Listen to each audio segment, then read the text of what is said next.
So we wanted to go over all the material that we've covered with Mr. Murphy so we can have one spot to review all of his skills. So this first exercise that we're going to go over is relax on a mat, and this is a counter conditioning and desensitization exercise.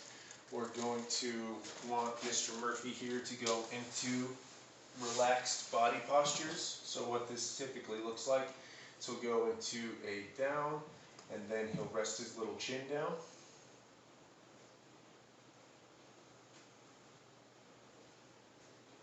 Perfect. So every time he does that, he gets a treat. This is a command-free exercise, and the way that Murphy knows that he's doing the right thing is by getting treats.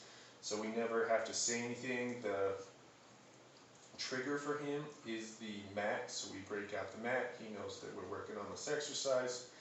And so if there's anything that comes Murphy's way moving forward, we've got a tool in our arsenal to be able to allow him to work through it.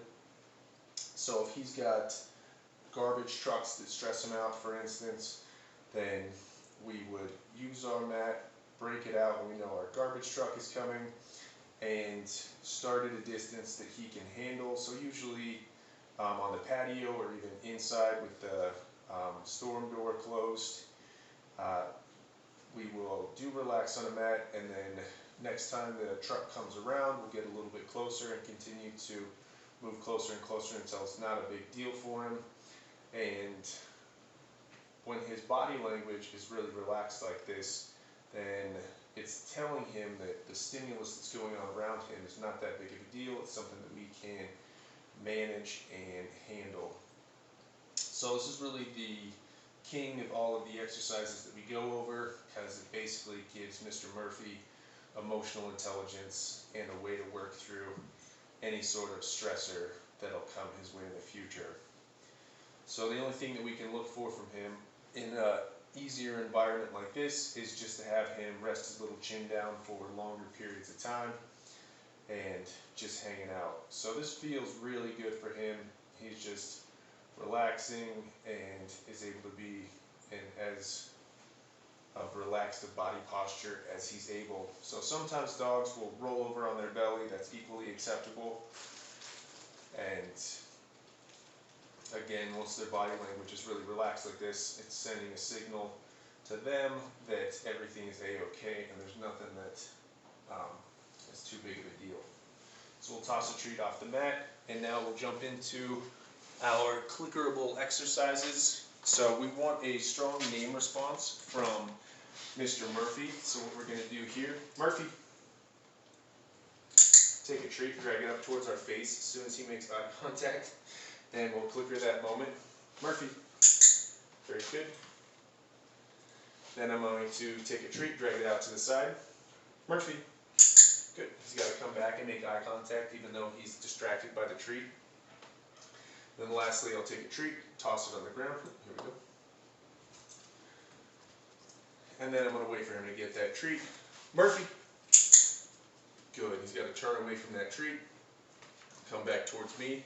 Then I like to parlay this into just some good recall. Murphy, come. If you want to click on this one, you can click as soon as he makes his way all the way up. Murphy, sit. Good job, bud. Murphy, down. Good job, bud. Murphy, stay.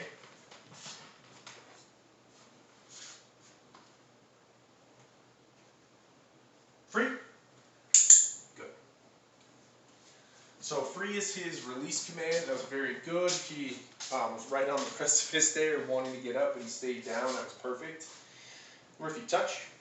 This is his targeting exercise. So we want him to be able to go where we want him to go without having to physically move him around. Murphy, touch. Very good. And so this is the beginning of agility training, getting dogs to go in and out of poles, all that good stuff. He'll just come up and bump our hand, and that is, again, just the beginnings of how we get pups to go up ramps, inside of out of poles, all that good stuff. You're so good. Murphy. Space. Good. So this is our anti-jumping exercise. So I just want him to give me a little bubble around myself so that he doesn't jump up on me. Murphy. Space. And I just wait until he's stationary. He doesn't need to give me a sit or a down as long as he just keeps 4 feet on the floor. That's perfect. That's the criteria that we're looking for. So he executed that perfectly. One note on the space is that you can use it for yourself or for a partner. Both are acceptable. Leave it. Very good. Leave it. Very good. So you look for that real retraction from a leave it when he really pulls his head back. I like to utilize some various items. Leave it. So he gets more used to just a broad-based generalization. Good job, bud. So let's try that again. Leave it.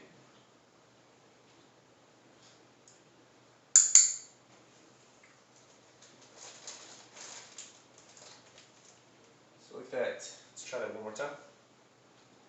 Leave it. Ah. Good job. Let's do one more. He actually started going after it after I had clicked him. Leave it.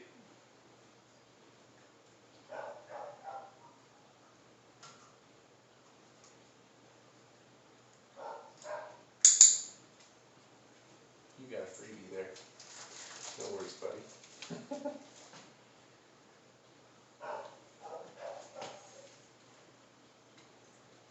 Leave it. Good job. Very good. Good job. Nice work, sir.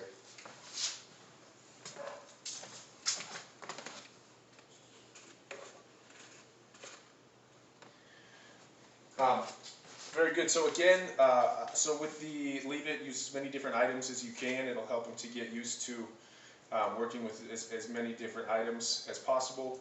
And I also, he can either have something in his mouth and I'll tell him leave it, or he's going after something and I'll tell him leave it. So basically I use leave it and drop it interchangeably.